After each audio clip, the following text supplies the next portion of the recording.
नमस्कार दोस्तों, OCN network में आपका स्वागत है। मैं हूं ओमकार चौधरी। आज इस पर चर्चा करेंगे, इनके कॉन्फिडेंस पर भी चर्चा करेंगे। चर्चा ये कि भाई ये 6 महीने में मोदी सरकार को गिरा देने की जो धमकियां दी जा रही हैं, ये कॉन्फिडेंस आता कहां से है? और लगातार जनता के द्वारा आप ठुकराए जा रहे हैं। आपके प्रति जनता केवल अविश्वास व्यक्त नहीं कर रही है, बल्कि एक, मैं उस शब्द का प्रयोग नहीं करना चाहता था, एक घृणा का भाव आपके प्रति दिखा रही है। इसके बावजूद आप बड़ी बेशर्मी के साथ एक के बाद एक टूल किट पर आगे बढ़ते हुए दिखाई देते हैं। एक पूरा गैंग है, इकोसिस्टम है, वो लुटियन मीडिया जिसको बोलते हैं, उसका एक बड़ा पार्ट वो आपके पीछे खड़ा हो जाता है। और ये हमें कई अवसरों पर और कई परतों में दिखाई देता है। जैसे कल एक फैसला सुप्रीम कोर्ट से आता है जिसमें शर्जिल इमाम को और उमर खालिद को जमानत पर रिहा करने से इनकार किया जाता है। उसके बाद आपने देखा पूरा माहौल क्या बनाया गया है और क्या बनाया जा रहा है। ये कौन लोग हैं और इनका साथ अगर सो कॉल्ड बुद्धिजीवी, ये पूरा इकोसिस्टम और ये लुटियन मीडिया और अलग अलग पॉलिटिकल पार्टियां ये सब दिखा रही हैं, तो ये क्या इंडिकेशन है? क्या एक स्वस्थ लोकतंत्र के लिए ये कोई बहुत शुभ संकेत है? बल्कि मैं कहूंगा अशुभ संकेत है। ये शर्जिल इमाम, ये खालिद उमर दिल्ली दंगों के लिए दोषी पाए गए और इनमें से शर्जिल इमाम ने तो ये वही है ना कि चिकन नेक को एक तरीके से काट करके और पूरे पूर्वोत्तर को भारत से अलग करने की बात कर रहा था। इसी तरीके से आए दिन राहुल गांधी चाहे देश में हो या विदेश में हो, भारत के बारे में जिस तरह की बातें करते हैं, केरोसिन छिड़क दिया गया है, दिया सलाई दिखाने की जरूरत है, एटम बम आने वाला है, भूकंप आने वाला है, हाइड्रोजन बम जो है वो फटने वाला है, बीजेपी इसके लिए तैयार है। कोई सकारात्मक सोच के साथ सकारात्मक एनर्जी दिखाते हैं क्या, या इसी तरह के शब्दों का प्रयोग करते हैं? और भारत की बर्बादी, भारत की इकोनॉमी की बर्बादी, भारत की सेनाओं पर आप इस तरह के तंज क्यों कसते हैं? इस तरह की फब्तियां कसते हुए उनका अनिष्ट ही क्यों चाहते हैं? और अब ऐसी कौन सी ताकतें हैं जो आपको विश्वास दे रही हैं कि आप अगले 6 महीने में मोदी सरकार को गिरा देंगे? मेरे साथ जुड़ रहे हैं वरिष्ठ पत्रकार, बहुत अनुभवी, अवनीश पीएन मिश्रा शर्मा जी। तो अवनीश जी को जोड़ते हैं और जरा फिर इसकी तलाश करने की कोशिश करते हैं, इस रहस्य से पर्दा उठाने की कोशिश करते हैं कि ये ताकत कहां से आ रही है, साहस या दुस्साहस कहां से आ रहा है। अवनीश जी, बहुत स्वागत है। नमस्कार। प्रणाम सर, आपके सभी दर्शकों को भी प्रणाम। जी सर। तो अवनीश जी, ये कहां से इनको इतनी ताकत मिलती है, या ताकत देने वाली कहीं 7 समंदर पार की शक्तियां हैं? और देश के भीतर भी कुछ ऐसी ताकतें तो हैं साहब जो खाद पानी का काम करती रही हैं, जो इस तरह की गुस्ताखियां करते हैं।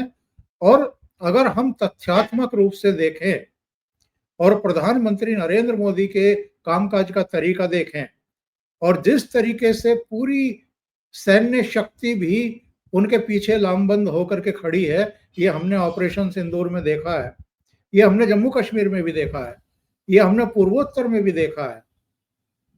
ऐसे में इस तरह की घोषणाएं करना, मीडिया में चर्चा शुरू करवाना, इसके पीछे की मनोवृत्ति क्या है? और जो मैंने सवाल उठाया, इसका स्रोत क्या है, इस ताकत का, इस दुस्साहस का? बिल्कुल सर। सर, मैं दर्शकों के सामने एक एंगल ऐसा रखूंगा कि वो चौंकाएगा लोगों को, और लोग कहेंगे कि यहां से कैसे शक्ति आ सकती है। दरअसल सर, ये हार से निकली हुई शक्ति है। राहुल राहुल का इकोसिस्टम, उनके देशी मास्टर्स और उनके विदेशी मास्टर्स, इन सब की जो संयुक्त हार हो रही है भारत के लोकतंत्र में, और ये हार नरेंद्र मोदी से नहीं हो रही है, ये हार किसी जेपी नड्डा या अमित शाह की भारतीय जनता पार्टी मात्र से नहीं हो रही है, ये भारत के लोकतंत्र से ये हार रहे हैं 2014 से लगातार। केंद्र की अगर बात कर लें तो और राज्यों में भी। दरअसल ये सारा शक्ति का स्रोत इसी हार की जमीन से उपजा है। ये बात लोगों को चौंकाएगी कि भैया जीत से शक्ति आती है, ये हार से कैसे शक्ति आ सकती है? आती है सर, यहां आ रही है, मैं बताऊंगा। कई बार मैंने बड़ी विनम्रता पूर्वक और पूरी गंभीरता से ये बात कही है कि राहुल का इकोसिस्टम, इनके देशी और विदेशी मास्टर्स इस बात से पूरी तरह अब उनको समझ में आ गई है, वो ये मानते हैं कि कम से कम नरेंद्र मोदी को और आज की भारतीय जनता पार्टी के नेतृत्व को वो लोकतंत्र के मैदान में बूथ पर जाके जनता के वोटों से हरा नहीं सकते। That's it. अब जब जनता के वोटों से वो हार नहीं हो सकती नरेंद्र मोदी की, तो फिर कैसे इस चीज को आगे बढ़ाया जाए? तो आगे एक ही तरीके से बढ़ाया जा सकता है, आप देश में बांग्लादेश जैसी स्थिति उत्पन्न करिए। और सिर्फ बांग्लादेश ही क्यों, आज इंडोनेशिया में क्या हो रहा है सर, एक पूरा पैटर्न है जो वैश्विक पैटर्न है। मैं केवल उदाहरण के लिए कह रहा हूं, मैं कोई पाकिस्तान का बहुत खारख्वाह नहीं हूं, लेकिन पाकिस्तान में भी आप देख लीजिए, इमरान खान वो इलेक्टेड प्राइम मिनिस्टर, लेकिन उसको अपदस्थ किया, शेख हसीना को अपदस्थ किया। और ठीक यही स्थिति चल रही है इंडोनेशिया में। उससे पहले और उदाहरण है, ये उदाहरण अगर बहुत पीछे चले जाएंगे तो इराक से शुरू होता है। इस चीज को हम किनारे रख देते हैं कि कौन अच्छा था कौन बुरा था, हम इस पे जाते ही नहीं। लेकिन ये सारी घटनाएं इस बात को स्थापित करती हैं कि समय समय पर विश्व में इस तरह की एक्टिविटी फॉरेन ताकतों ने किया है जो उस देश से ताल्लुक नहीं रखती।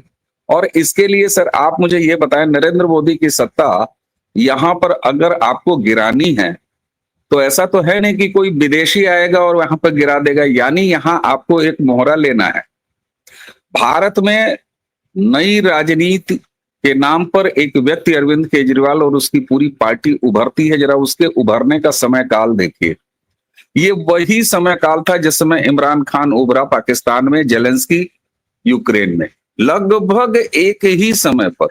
और उसके बाद आप यूक्रेन की स्थिति देख लीजिए, उसके बाद आप पाकिस्तान की स्थिति देख लीजिए। दरअसल ये प्लान एक पहले का तैयार किया हुआ प्लान है। पहले अरविंद केजरीवाल पर बाजी लगाई गई।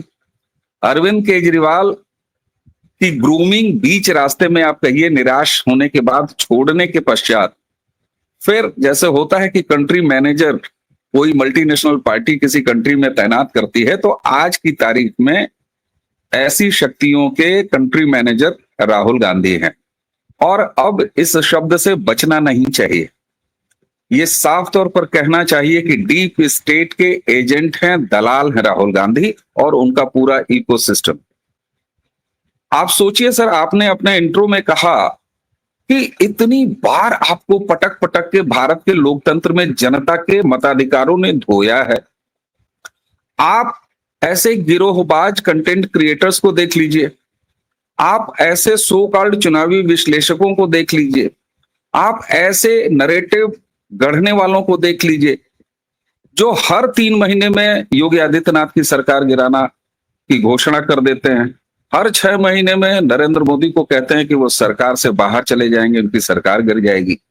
लेकिन उसके बाद भी चाहे सोशल मीडिया हो, चाहे इनके अपने मंच हो, चाहे टीवी पर, ये जहां भी पैनलों में जगह पाते हैं, ये उसी नरेटिव को दोहराते रहते हैं। सर आप मुझे ये बताइए कि ये शक्ति किसी व्यक्ति से या किसी विचारधारा से तो नहीं आ सकती कि आप बार बार असफल हो रहे हैं, बार बार गलत साबित हो रहे हैं, उसके बाद भी बेहया से बेहया व्यक्ति भी होगा सर, इस चीज को रिपीट करने से डरेगा। या फिर हिचकेगा और नहीं करना चाहेगा। लेकिन सर अगर कोई नौकरी बजा रहा हो, कोई अगर सुपारी जर्नलिज्म कर रहा हो, सुपारी केवल किलिंग नहीं होती, अगर कोई सुपारी जर्नलिज्म कर रहा हो, अगर कोई नौकरी बजा रहा हो, तो निश्चित तौर पर वो अपना काम करेगा, वो अपनी नौकरी करेगा। तो राहुल का इकोसिस्टम जिसकी वजह से इस तरह का माहौल बनाया जाता है, जैसा आपने कहा, वो अपनी नौकरी कर रहा है। राहुल अपने असाइनमेंट पर काम कर रहे हैं और इस तरीके से ये बार बार इस चीज को रिपीट करते हैं। यही इनकी मुख्य शक्ति है सर। और यही शक्ति उसी टीम के एक व्यक्ति खड़गे कहते हैं 6 महीने में नहीं होगा, नरेंद्र मोदी की सत्ता चली जाएगी। राहुल गांधी कहते हैं कि नरेंद्र मोदी आगे दौड़ेंगे और जनता इन्हें डंडों से मारेगी, इनकी पिटाई करेगी। अब सर आपने अगर ध्यान दिया हो तो जैसे ही ये सो कॉल्ड वोट चोरी का चूरन ये बिहार में बेचने निकले हैं, वैसे ही सोशल मीडिया में इनके तमाम इकोसिस्टम सर एआई से जनरेट करके इस तरह की तस्वीरें शेयर की गई। मैं नाम क्या लूं, बड़े बड़े हैंडल्स हैं जिसमें मोदी जी को दिखाया गया वो भाग रहे हैं और पीछे जनता दौड़ा रही है उन्हें। तो ये एक तैयार फार्मूला है और डीप स्टेट के एजेंट राहुल गांधी इस चीज को न सिर्फ ओन कर रहे हैं बल्कि इस पर लगातार काम कर रहे हैं और ये शक्ति वहीं से आ रही है क्योंकि इन्हें पता है। अच्छा सर, अगर सरकार नरेंद्र मोदी की गिरानी है तो बड़ी ईमानदारी से तीसरी बार मेहनत की जा सकती है, चौथी बार 29 के चुनाव के लिए मुद्दे गढ़े जा सकते हैं और उन मुद्दों पर गंभीरता से एक आख्यान स्थापित किया जा सकता है। ये भी तो किया जा सकता है सर, लेकिन ये ऐसा क्यों नहीं कर रहा है? ये क्यों मिड टर्म में सरकार गिरा देने की बात कर रहा है? ये क्यों नहीं 2029 के लोकसभा चुनाव की प्रतीक्षा कर रहा है? क्यों? क्योंकि इन्हें दृढ़ता से ये बात पता है कि 29 का चुनाव आएगा तब तो हम फिर एक बार हार जाएंगे और हम इन्हें चुनाव में नहीं हरा सकते। बड़ी साफ सी बात है। इसलिए चुनाव आयोग की विश्वसनीयता को खतरे में डाल दो। ये कहो कि 2014 से ही वोट चोरी करके नरेंद्र मोदी की सरकार बन रही है, तो सर हमारे यहाँ देशज में कहावत कही जाती है कि खेलब न खेले देव खेलिए बिगाड़ब। मैं इसका हिंदी में तर्जुमा कर दे रहा हूं कि न खेलूंगा न खेलने दूंगा बल्कि खेल बिगाड़ दूंगा। होता क्या है कि कोई अमीर शहजादा क्रिकेट की पूरी किट लेके मोहल्ले में आता है और बच्चों के पास वो किट नहीं होती है और वो कहता है कि बैटिंग पहले मेरी होगी, बॉलिंग का नंबर आएगा तो कहेगा बॉलिंग भी पहले मेरी होगी। अगर उसको मना किया जाएगा तो वो सारा बैट, क्रिकेट के सारे सामान और विकेट वगैरह उठाएगा और लेके अपने घर चला जाएगा। राहुल गांधी की यही स्थिति है। तो इसलिए सर, और एक चीज और, अक्सर राहुल गांधी जब पहले परमाणु बम की बात, मतलब शुरुआत तो उन्होंने सर भूकंप से किया था, भूकंप आया चला गया, रिक्टर स्केल पे उसकी क्या तीव्रता रही ये देश जानता है, हम सब ने देखा ही। परमाणु बम सर गिरा, कहां गिरा, किस पे गिरा, क्या हुआ, ये भी हम सारे लोग जानते हैं। अब hydrogen bomb, sir hydrogen bomb, ये जिस चीज को गिराने की बात कर रहे हैं, अभी एसआईआर के बहाने जो कुछ भी इन्होंने हंगामा शुरू किया उसमें ये था कि वोट काटे जा रहे हैं और अब ये हाइड्रोजन बम का थ्योरी लेके आ रहे हैं जिसमें ये कहने वाले हैं कि इतने लाख लोगों का वोट आप काटिए, ये गलत वोटर हैं जो नरेंद्र मोदी ने घुसाए हुए हैं। भाई पहले डिसाइड तो कर लो, वोट काटने हैं या वोट काटे जा रहे हैं। तो सर ये बार बार का प्रयास है और जब सारे लोग नौकरी बजा रहे हो, सारा एक असाइनमेंट पर काम किया जा रहा हो, तो फिर उसकी शक्ति वहां से आती है जो उनको हाँक रहे होते हैं। तो ये एक संयुक्त उपक्रम है और जिसके देश में जो पार्टनर हैं वो राहुल गांधी है, उनका इकोसिस्टम है। इसलिए मैं इसे और तीव्र होता हुआ देख रहा हूं। बिहार में ग्राउंड की क्या स्थिति है ये आप अनुभवी हैं, आपने बहुत सारे वक्ताओं से बात किया है, मैं लगातार चैनल देखता हूं, चाहे वो बिहार के लोग हों, वो बता रहे हैं। बहुत सारे ऐसे सूत्र जो बिहार में दौरे करके आए हैं वो लोग बता रहे हैं बिहार की क्या स्थिति है। तो ईवीएम का अध्याय समाप्त होने के बाद अब ये वोट चोरी का अध्याय है, लेकिन राहुल गांधी का कोई लक्ष्य बिहार विधानसभा चुनाव में कांग्रेस की परफॉर्मेंस अच्छी हो, ये है ही नहीं। क्योंकि किसी को कम से कम इस बात का मुगलता नहीं होना चाहिए कि राहुल गांधी का पॉलिटिकल कैरियर जैसे वो सोचते हैं वो बिहार जैसी किसी एक विधानसभा पर टिका हुआ हो। नहीं, वो तो जन्मना इस देश के प्रधानमंत्री है ना। लेकिन वो बिहार को ऐसे प्रयोग की धरती बनाना चाह रहे हैं और वो उन्होंने बना दिया है। मैंने पिछली बातचीत में आपसे कहा था, इन्होंने मुस्लिम और क्रिश्चियन वोट बैंक का एक नया फार्मूला तैयार करने का भी प्रयास किया। जी बात हाँ, सिर्फ इतनी नहीं थी कि स्टालिन जैसे लोग, चन्नी जैसे लोग, खुद प्रियंका वाड्रा, तेजस्वी जिनकी पत्नी ईसाई हैं, राहुल गांधी जो खुद एक प्रैक्टिसिंग क्रिश्चियन है, ये सारे एक मंच पर खड़े थे।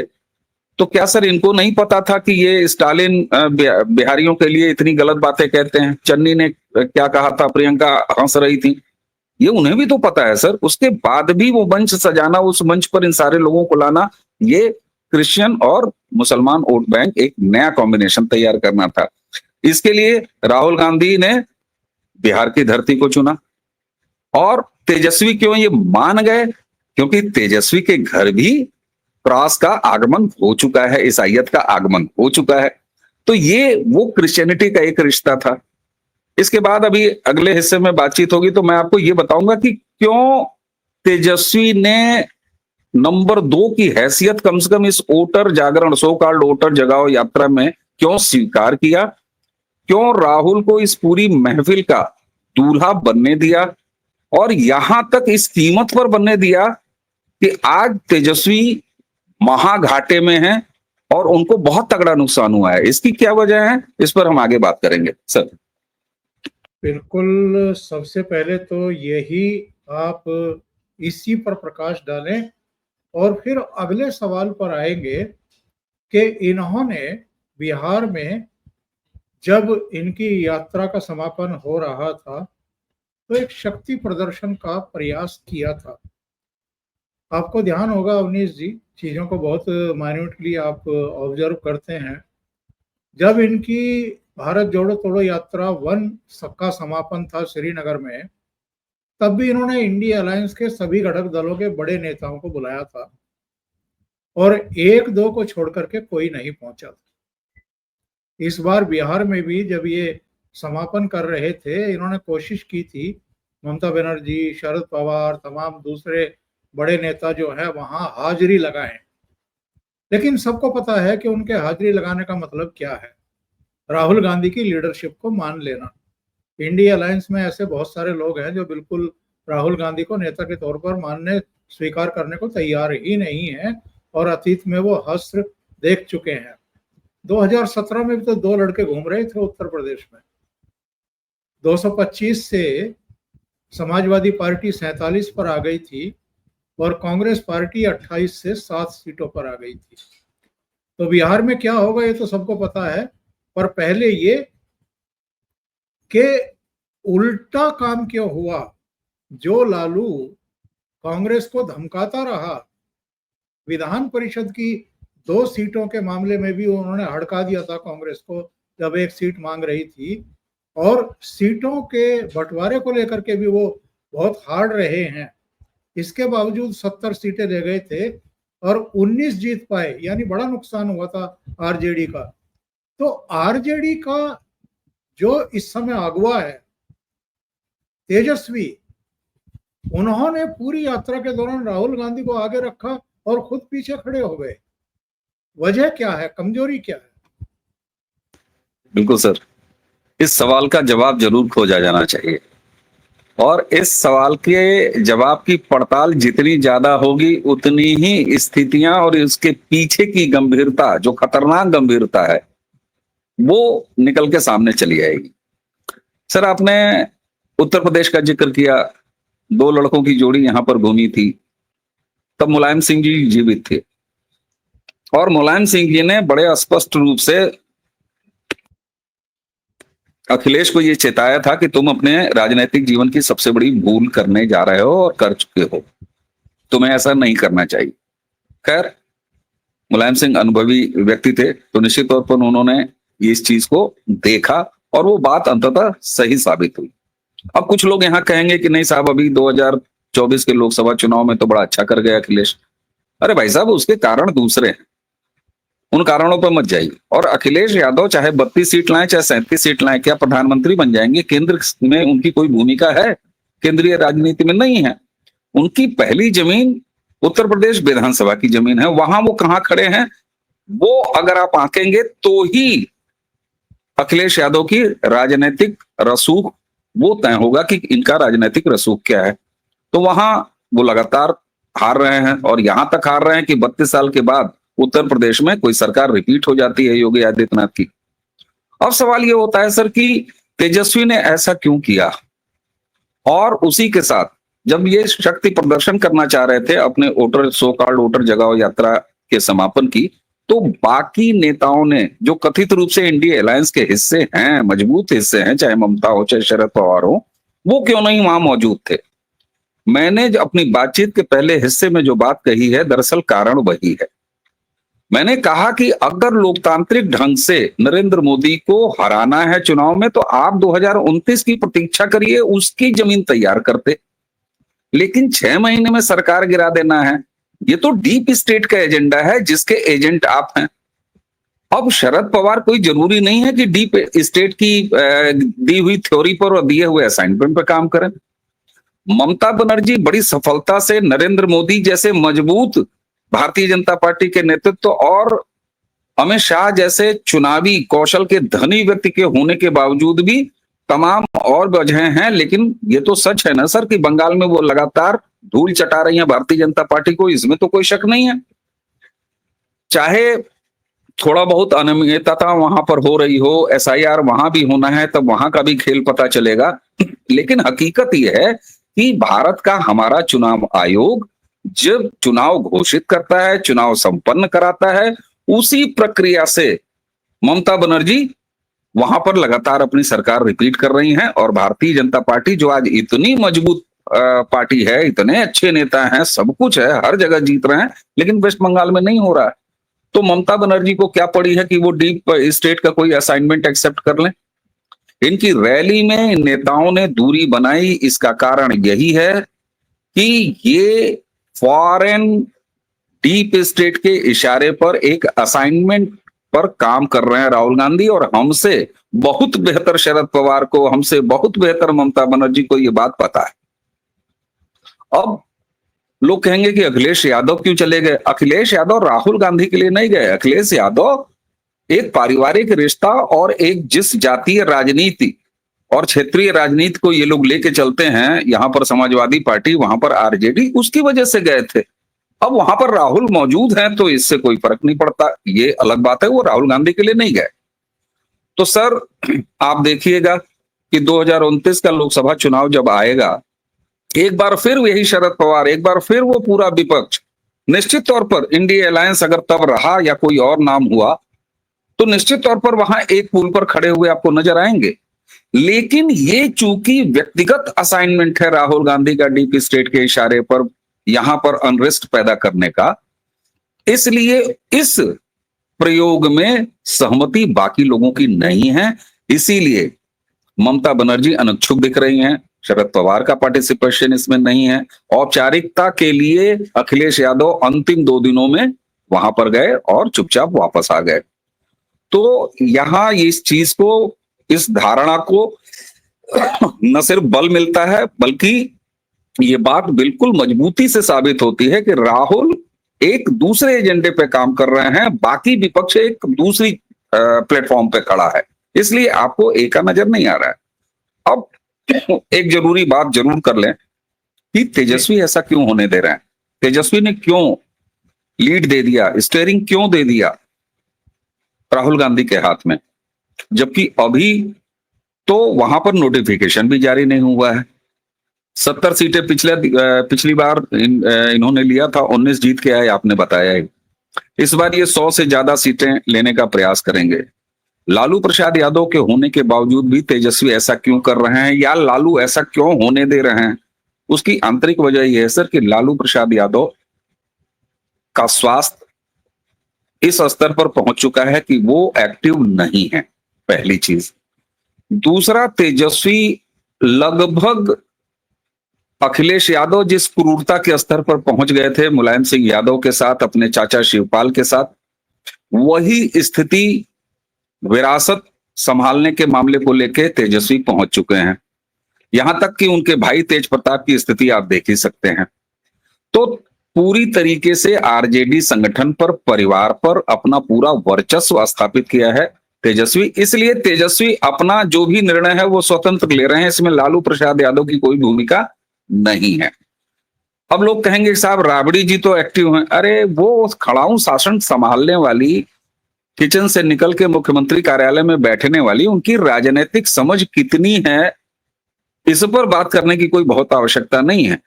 यहां तक कि उनके स्टेटमेंट जब तब आए हैं रैलियों में, चाहे अपने नेताओं को या दूसरे नेताओं को लेके, ये भी जग जाहिर है, तो उनसे ऐसी कोई अपेक्षा आप नहीं कर सकते। अब उसके बावजूद भी ये सवाल तो अभी भी अनुत्तरित है ना सर, कि तेजस्वी ने क्यों लीड दिया राहुल गांधी को। उसकी वजह यह है सर कि तेजस्वी भी उस प्रयोग में शामिल हैं कि क्रिश्चियन और मुस्लिम वोट बैंक को तैयार किया जाए। इसलिए पहले फेज में उन्होंने पूरा अवसर दिया। एसआईआर एक बहाना था, एसआईआर जमीन पर बिल्कुल फेल हुआ, ये तेजस्वी को बाद में एहसास हुआ।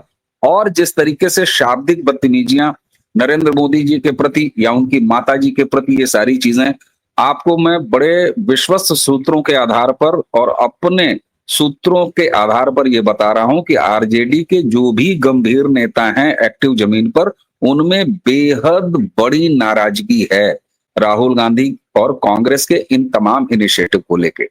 और सच बताएं सर, 3-4 महीने पहले तेजस्वी की जो स्थिति थी बिहार में, वहां पर एक बार नीतीश कुमार के जंगल राज को खड़ा करने का प्रयास किया जाने लगा और ये शब्द कई बार दोहराया गया, कई आर्टिकल्स में दोहराया गया कि अगर आप इनके 15 साल के जंगल राज को लेते हैं, जिसका अंत नीतीश कुमार ने 2005 में किया, तो इनका जो सरकार है, उनकी सरकार में लॉ एंड ऑर्डर की स्थिति देखिए। यानी नीतीश कुमार वर्सेस तेजस्वी था और वहां पर तेजस्वी लीड ले रहे थे। इस बात को स्वीकार करने में तनिक भी संकोच नहीं होना चाहिए।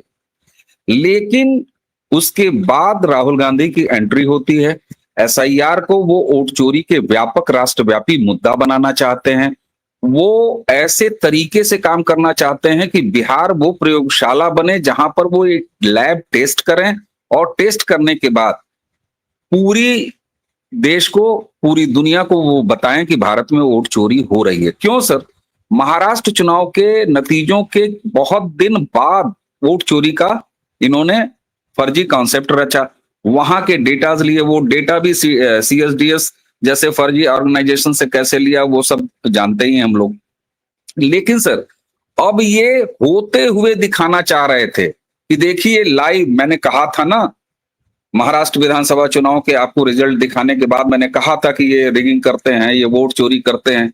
और बिहार में रिजल्ट जब आ जाए, रिजल्ट इन्हें भी पता है, इनके कार्यकर्ता को भी पता है, कांग्रेस की जमीन पर स्थिति शून्य है, वो 2 सीट पाने के लायक नहीं है। लेकिन फिर भी ये इलेक्शन रिजल्ट आने के तुरंत बाद कहना शुरू करेंगे, देखिए मैं तो कह रहा था वोट चोरी कर रहे हैं ये, और ये बिहार चुनाव में हो गया। तो ये प्रयोगशाला तैयार किया था। तेजस्वी को शुरू में लगा कि इससे मुझे लाभ होगा, लेकिन इस सो कॉल्ड यात्रा के बीच में, इस पूरी अराजकता के बीच में, जिसमें शाब्दिक अराजकता भी हुई, जिसमें हर तरह की अराजकता हुई, उस बीच में तेजस्वी को ये पता लग गया। लेकिन सर अब होता है ना कि बंद कमरे में मार खाए हैं और अपने ने ही मारा है तो फिर कराएं कैसे, कई बार ऐसी स्थितियां भी आती। तो तेजस्वी की स्थिति ये है, राहुल गांधी की एंट्री ने पूरे बिहार विधानसभा चुनाव को नरेंद्र मोदी वर्सेस ऑल बना दिया।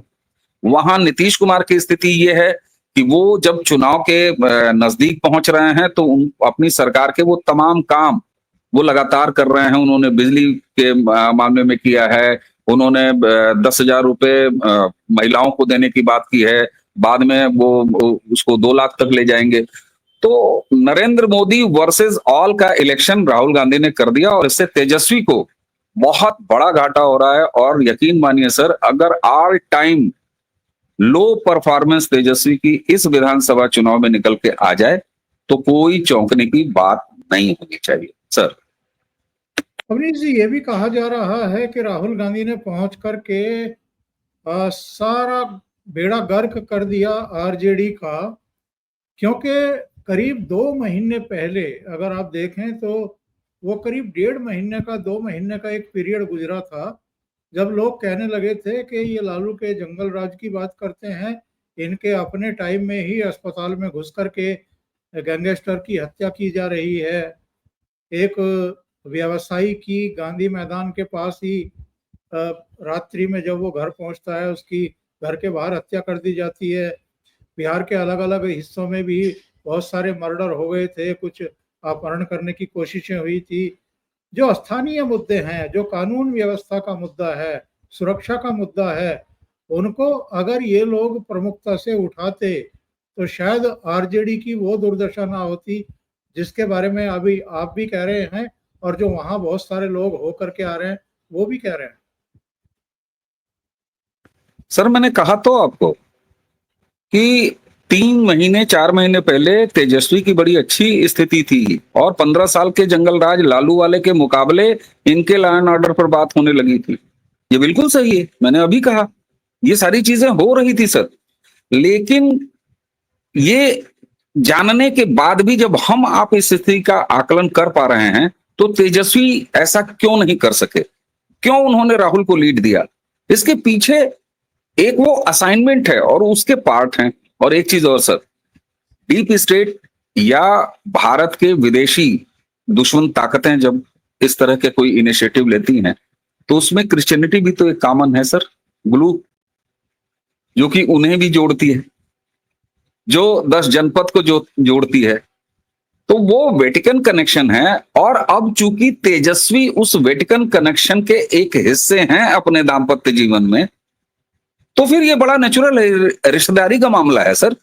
और राहुल के प्रयोग में इसीलिए वो शामिल हुए। ये अलग बात है कि उनको एक बड़ा घाटा लग गया जिसका एहसास जो फीडबैक उनको बिल्कुल बीच में मिला, और इसका असर आप देखिएगा जब ये सीटों के बंटवारे के समय बैठेंगे तो लोगों को लग रहा होगा कि मैं ही अपनी बात को काट रहा हूं। वहां आपको बिल्कुल भी तेजस्वी यादव ने कोई सीख लिया हो ये देखने को नहीं मिलेगा। और पिछली 70 सीट से राहुल गांधी की कांग्रेस बिहार में तेजस्वी आरजेडी से ज्यादा सीटें हासिल करेगी, मैं आपको बताऊं गठबंधन में। ऐसा नहीं है कि चेत जाने वाले हैं तेजस्वी।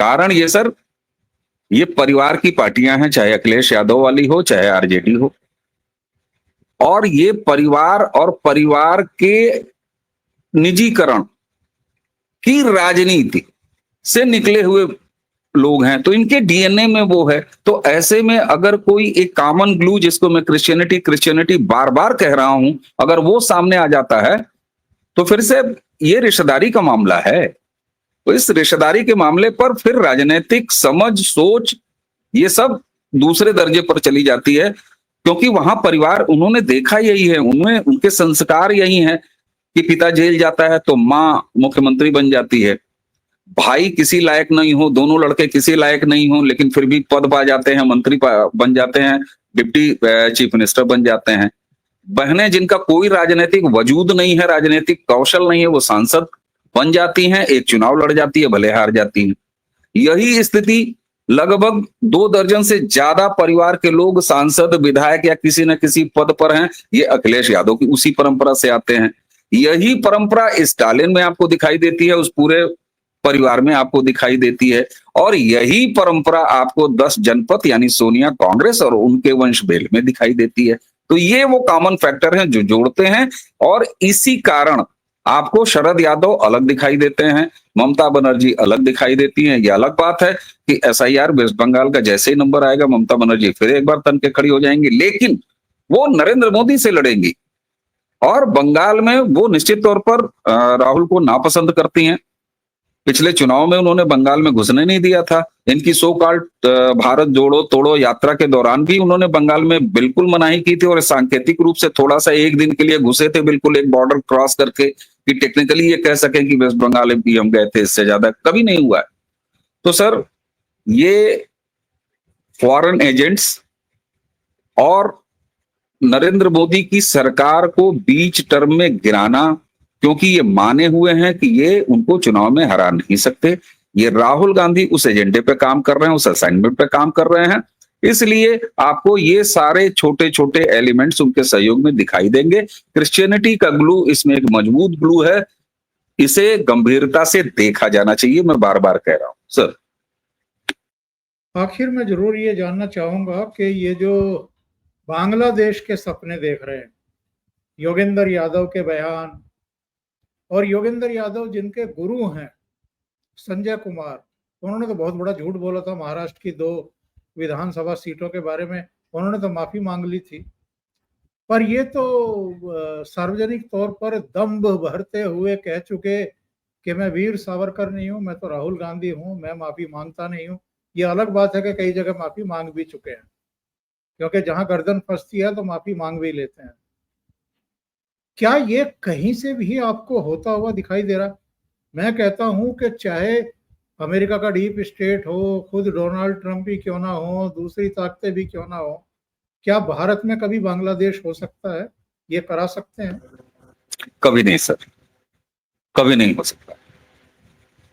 राहुल गांधी इस देश को जानते नहीं, इस देश की तबीयत को जानते नहीं, इस देश को लोकतंत्र के बारे में उनकी शून्य समझ है, और इसलिए राहुल गांधी ये मान सकते हैं, इस बात पर कन्विंस हो सकते हैं, उनकी ये निजी इच्छा हो सकती है कि यहां बांग्लादेश करा दिया जाए और बांग्लादेश हो सकता है। सर, हमारी सेना के या सेनाओं के ये संस्कार नहीं, स्थितियां अलग हैं, भारत का डीएनए अलग है सर। और जब मैं सेना कह रहा हूं तो केवल मैं सशस्त्र सेनाओं की बात नहीं कर रहा, मैं स्टेट पुलिसिंग की भी बात कर रहा हूं। भले पुलिस राज्यों के अधीन होती हो, लेकिन संस्कार किसी सरकार के अधीन नहीं होते। ये अलग बात है कि जो पॉलिटिकल नेतृत्व होता है वो कभी थोड़े बहुत समय के लिए अपने फेवर का काम करा सकता है सिस्टम से।